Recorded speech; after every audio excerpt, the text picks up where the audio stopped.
ছাদের উপরে বসেছিলাম, হঠাৎ করে আমরা দেখতে পেলাম রেমবো দেখে তো আমরা ভীষণ খুশি হয়ে গেছে। আর টুকু সব থেকে বেশি খুশি হয় রেমবো দেখে। আমিও এক্সাইটমেন্ট আর ধরে রাখতে পারিনি, ছোটোবেলায় রেমবো দেখতাম।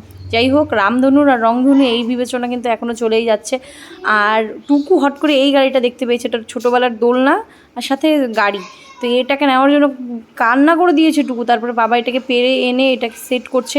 আসলে পাইপগুলো জং পড়ে পড়ে গেছে টাইপের, তো অনেক নরম, ছোটোবেলার যেহেতু, তো এটাকে পরিষ্কার করতে হবে। আর বাবা ভাবছে যে নিচে একটা তক্তা বিছিয়ে সেট করে দিই, তাতে এটার মধ্যে আরও বাচ্চাদের ওয়েট যতই হোক বসতে পারবে। আর এদিকে রংধনুটাও কিন্তু আবছা আবছা দেখা যাচ্ছে, সেটা দেখে তো আমি আর টুকু আবার নাচছি। ও কী মজা! রামধনু রামধনু রংধনু, আমরা রংধনু বলি আর অনেকে রামধনু, না আমরা রামধনু বলি আর অনেকে রংধনু বলে। যাই হোক, টুকুর গাড়িটা এইভাবে কাপড় টাপড় সব খুলে দেওয়া হয়েছে, কারণ কাপড়গুলো খুব নোংরা। আর এইভাবে টুকু এনজয় করছিল। তার মধ্যে আবার সুন্দর করে ডেকোরেশন করে দেওয়া হয়েছে, একটা কম্বল পেতে দেওয়া হয়েছে, একটা বালিশ দেওয়া হয়েছে। কিন্তু টুকুর এতে পোষাবে না, তাই টুকু আবার হাতে একটা ফ্যান নিয়ে নিয়েছে, সাথে একটা টেডি বিয়ার নিয়ে নিয়েছে, যেটা ওর সঙ্গে লাগবে।